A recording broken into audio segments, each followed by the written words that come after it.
Welcome to the Living After Faith podcast, a podcast designed to help you as you leave religion and move forward with your life. We are the official podcast of RecoveringReligionists.com, a recovery group founded by Dr. Darrell Ray, the author of The God Virus. We welcome your feedback. You can contact us by going to livingafterfaith.com and facebook.com/livingafterfaith and follow us on Twitter at LAF with me. And now, here's today's program on Living After Faith with Rich and Deanna Joy Lyons. And I'm Rich Lyons. We're going to do something a little bit different today. We were recently the guests on the Skeptic Hour with Doubting Thomas, and we wanted to bring you that show. It's not saved on the internet anywhere. It's a live internet radio program. So we recorded it, and we're going to roll it pretty much as it aired this past weekend. So we hope you enjoy our debut performance and a really good conversation with the guys at the Skeptic Hour. And we're back with our special guests, Rich and Deanna Joy Lyons. We'll be discussing building atheist community. Hello, Rich. Hey, how's it going today? You're sounding good. Hello. We're doing okay. We're sounding all right, but you guys are sounding good. Well, thank you very much. And Rich was a chaplain for 12 years. I was a chaplain for 12. I was a pastor for 20, United Pentecostal Church. In the Deep South, the part of Texas that kind of looks like a neck going up, if you can just kind of visualize that, I would be from the left armpit in Deep East Texas, called Marshall, Texas. And the whole analogy works pretty well with that. So, yeah, that's where left armpit of Texas, kind of, the moist, smelly. Yeah, only of interest to fetishists, Unpleasant, hairy. That's where I was from and pastored 20 years there. Is that the part of Texas that Rick Perry is from? Rick is from Austin, which is about 4.5 hours south of Marshall, which is where I was from. So, it's interesting. I noticed you guys talking about Rick Perry. Did you know that he cut 75% of the firefighting budget this year to balance his budget? And you wonder why the state is burning down right now. It's because they don't have apparatus or people to fight those fires. I mean, yeah, they've got the drought thing going on and praying for rain really isn't working there. But other than that, the fact that he just gutted his ability to fight fires and thinks prayer is going to be the answer to that. That's, they never seem to realize the detriment of doing that when they all on this cut thing. Until they actually have a problem. But then I guess he didn't realize it either because they tried to pray for rain instead of getting some fire trucks out there. So, I don't know. Yeah, helicopters are a lot more effective. I mean, yeah, their answer is going to come from above, but it's going to have a whirling blade above it, not a halo on top. Hey, all right. I think they got hit in the face with reality when they came crawling back to the White House asking for aid. So that's funny, though, yeah. But the funny thing about it is, they're asking for aid, and they come back to reality, but they won't do it publicly. Like he's still on the debate. He's still talking about creationism versus evolution, and I mean, it's still things that they never say to their base, to their constituency. Yeah. Oh yeah, that prayer thing didn't work. And the whole time he's talking about, the Texas miracle, how they created all these jobs. Number one, you have almost all of the nation's refining capacity and the nation's oil production capacity right there in Texas. The largest corporation in the world is ExxonMobil, which made the largest profit of any company in the world this past year, producing oil primarily in Texas. If you can't have a good economy in Texas with a oil-based society like we have right now, I mean, someone with a single-digit IQ can manage a good economy in Texas. But under Rick Perry, they've managed to trade off a lot of their upper-end tech jobs, and he's right. They have created a ton of jobs, specifically a ton of minimum wage part-time jobs that are poverty-level jobs. So what he's done is traded off a bunch of good living jobs and created a new standard for poverty, which, if that's a miracle, I don't need a miracle. Yeah, I don't want that translated throughout the rest of the country. Yeah. and quit praying for solutions. Get off your butt and do something. But Yeah, right. You know, if I screwed up as bad as Rick Perry had in Texas, I'd be praying too. Well, please don't fire me. Hail Satan, star of the morning. No. Yeah, he's And, praying for one. That's what it is. Right. And Deanna, what's your background now? From listening to your podcast, I remember I was telling Rich, the very first podcast I listened to on the Living After Faith blog was Innocuous Religion. Uh-huh. And I believe you were saying that you were atheist or left religion long before Rich had. Is that true? Yeah, it's true. I grew up in a household where my family, you know, my mom mostly thought that she had to take us to church for us to be good.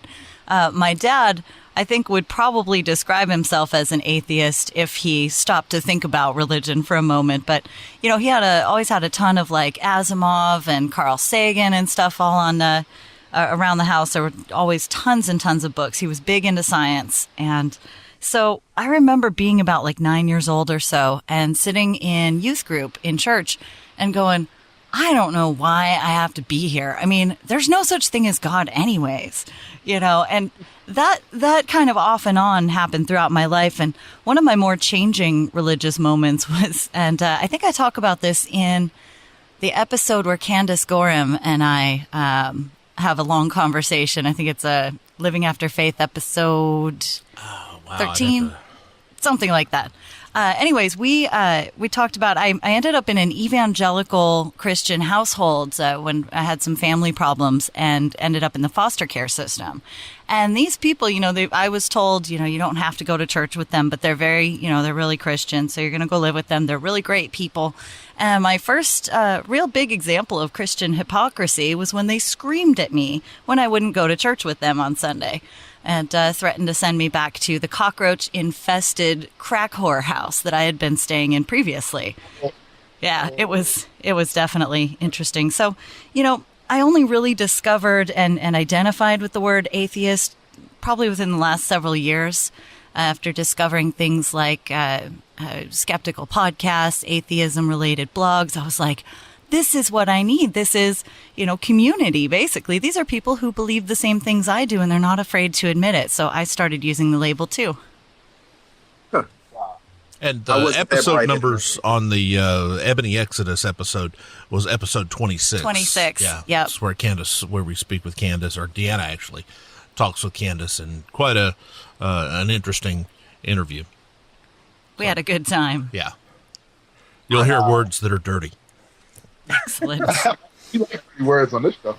You know, the one podcast that really caught my attention after I found out about you guys was the Too Fucked Up to Fuck.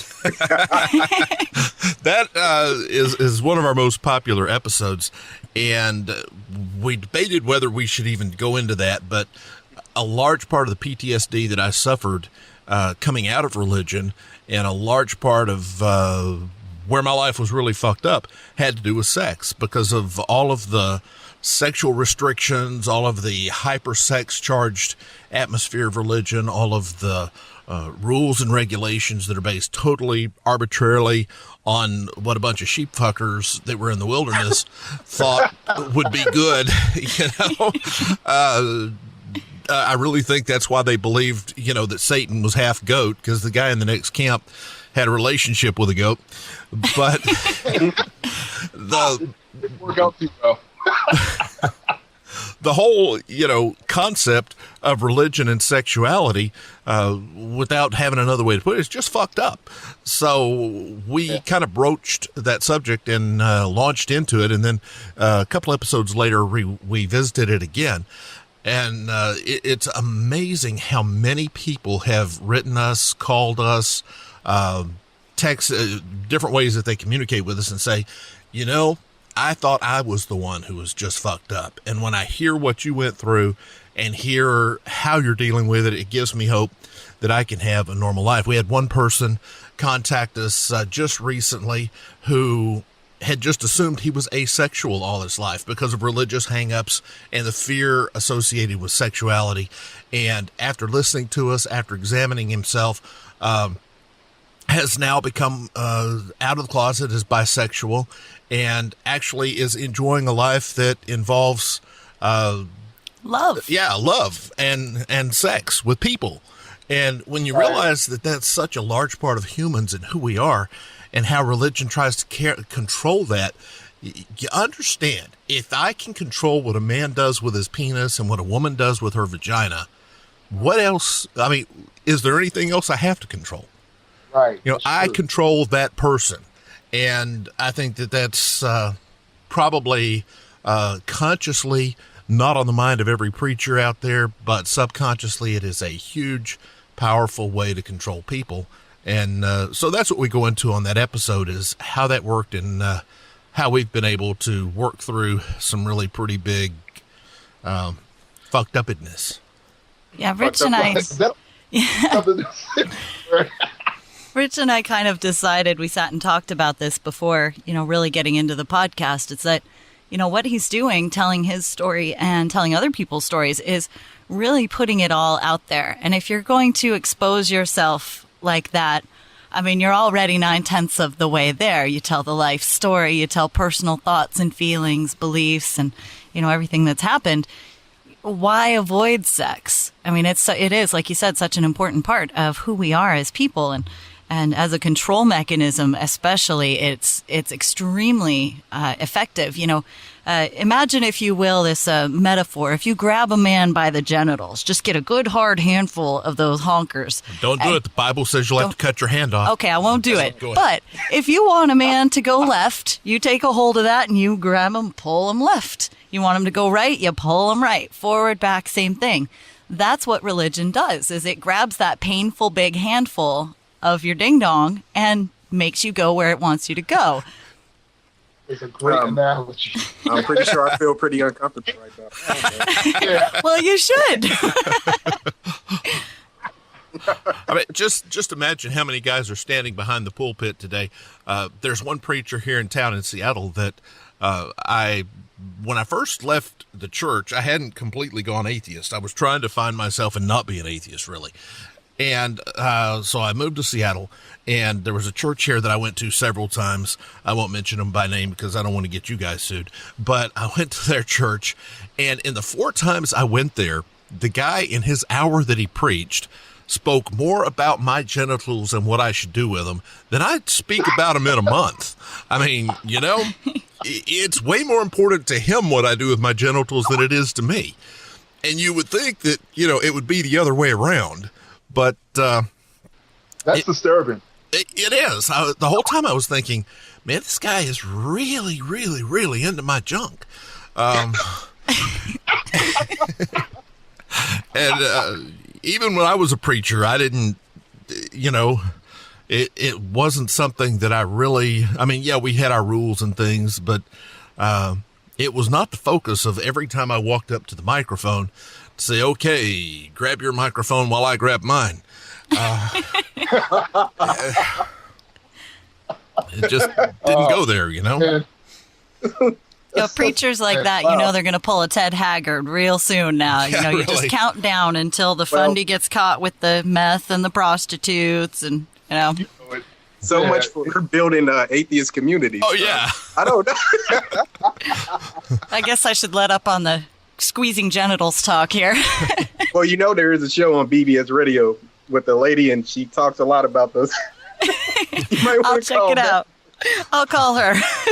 Well, anyway, what we're doing in trying to build atheist community, and Thomas and I discussed it yesterday, is the whole concept of church is pretty messed up. But there are some things with church that are not so messed up. They do a lot of community. They have a lot of support for people.